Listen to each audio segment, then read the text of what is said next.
Good evening, my name is Sam Blyslon. Welcome to my YouTube channel. And this evening we're here at Muddy Creek Forks on the Old Maryland, Pennsylvania Railroad in the Susquehanna Valley at Muddy Creek Heritage Village. So yeah, this is our motor car train that we take the public out the line. And I'll just go through and do a little walkthrough on the equipment here and explain what we're looking at. And so right now, we're here at Muddy Creek on the Old Maryland, Pennsylvania Railroad, and looking this direction is towards Baltimore, and the whole mile marker 56 is down here, just about a tenth of a mile behind these tree line, and we have a little bit of a tool house down there. That's where that's at. So it's 56 miles from Baltimore. Baltimore was 0.0, and then now looking this direction, and this is the way we run this direction, is railroad north towards York, towards Redline. And yeah, so over the years, this has been a very cheap operation to run, and we started running this motor car train, and we had to run this for many years now, and it's much cheaper running this than what it is running the whole train setup. And I'll just go through here and explain what we're looking at.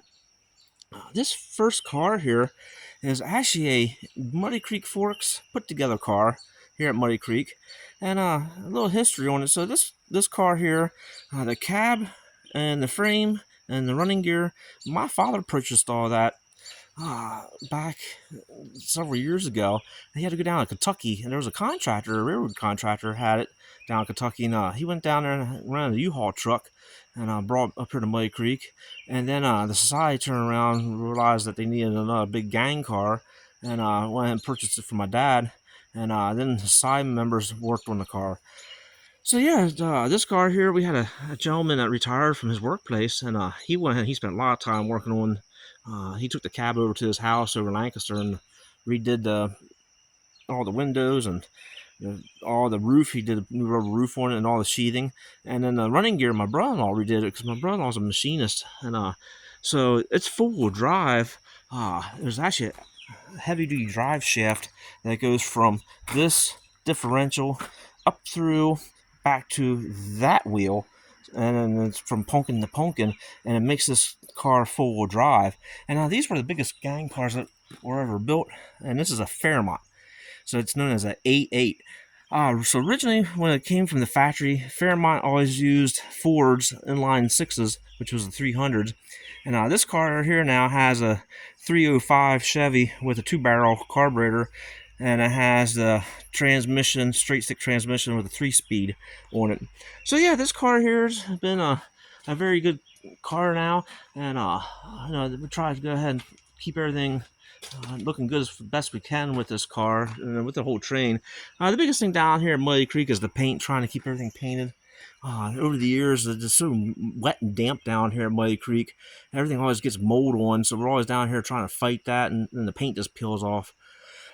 This car here is a Northwestern car, built by Northwestern, and this car here, of all things, are one of our first presidents, one of our forefathers. He had it in his backyard behind his garage in Maryland, and one day we had to run down and pick that car up, and I still got the transmission to it, but it's always been just a crew car now, turned into a crew car. And all these cars that don't have engines do have handbrakes on. That is one of our in-house internal rules. Every car has to have a handbrake, and so that way, for safety wise, and the public could go ahead and pull the brake if it's a case of an emergency.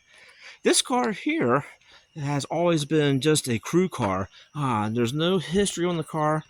We went through several times and redid a lot of work to a lot of these cars over the years, and the same gentleman that redid the steel on that car, he went ahead and redid the steel on this car, and then he went ahead and put the new windows and redid the rubber roof and everything. So it's pretty tight and right for the most part. And this car here, so a little history on this car.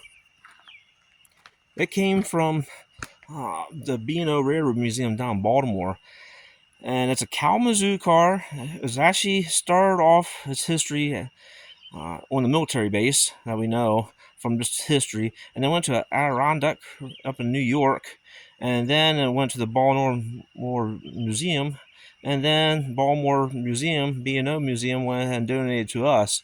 So I say back in 2001, 2002, I went down with a guy over in Lancaster, and we loaded it up and brought it up here. The sad thing with this, it has a 4-cylinder Hercules engine in, and it's been submerged in 2 floods down here. So this is a flood out car. Yeah, it's tight. The engine's definitely tight. So it definitely needs to put some Marvel Mystery Oil in the spark plug holes and try to at least get unseized for that. So yeah, now this car here has just no running. It's just a running gear underneath, no engine, and it's also a Kalamazoo car, built by Kalamazoo. Like I said, all this stuff that we have down here came from different railroads, and then this is one of our pride and joy motor cars here. This is a A8 Fairmont, and the car was actually sold to Tapsco Back River down at the old Bethlehem Steel Plant down at Sparrows Point, and it had a inline 300 Ford in when we first got the car. So this little history on it. Our society, for one of our founding fathers, he was worked down there at the Tasco Back River, and he was able to get this car donated, and the car actually was hauled up to Redline. So there's some pictures of it at the Redline station behind Redline against the bumper up there. It sat up there for a couple months while the railroad was getting scrapped and being pulled up. And then we went up there, and I was a kid with my dad, and I remember going up there to Redline and using the rollback and actually putting the A8 on the rollback, and we followed it the whole way down 74 down to our little village of Bruce. And then it sat down in Bruce for a little while, and then we turned around, went down with another motor car and brought it up here and started working on it. So with motor wise, it had the original inline Ford 300. Took that out. We had a society member put a 350 Chevy in, and that's one thing down here. We've always been a General Motors person with regards to putting Chevys and everything down here. It's just a little bit easier getting parts for, and for horsepower wise. And we also had an automatic transmission on it, and that didn't quite work so good with that automatic transmission on the railroad rail. As much as you think that would work, it didn't work. It was just bad news. So we turned around and pulled that 350 Chevy out, got that out, got the automatic transmission out, and then we turned around and we found one of our society members found a 1-ton truck, and it had a 327 Chevy in. So that's what we're going down the track now all the time with, is a 327 Chevy with a 3-speed transmission, and that's been the workhorse of the society. Yeah, she does real good, and believe it or not, it's been rebuilt now. I'd say at least 4 times since it's been here at the village of Muddy Creek.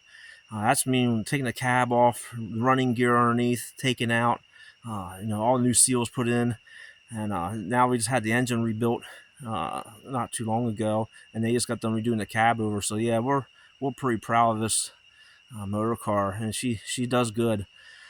So yeah, that's the consist that we actually run here at Muddy Creek, and we run that on our Sundays throughout the operation of the seasons, and the whole way up through the year. And then during the winter months, we just cover everything up and keep the ice and snow as much as we can off of everything. And then we turn around and use this motor car and the end motor car to go out and do track work in. So yeah, go on different YouTube channels, you'll see this whole consist run, and it's a pull operation. So like I said, everybody. We'll see the crew members go that way with the train. They'll park it at the north end of the railroad. They'll park, put the handbrake down there. Then they'll go ahead and release the handbrake. They'll walk down along the track, and then they'll get back on and they'll pull railroad south back to the station of Muddy Creek. So yeah, get a chance and come in down, get a ticket and come down and ride and enjoy the ride on the old Maryland Pennsylvania Railroad.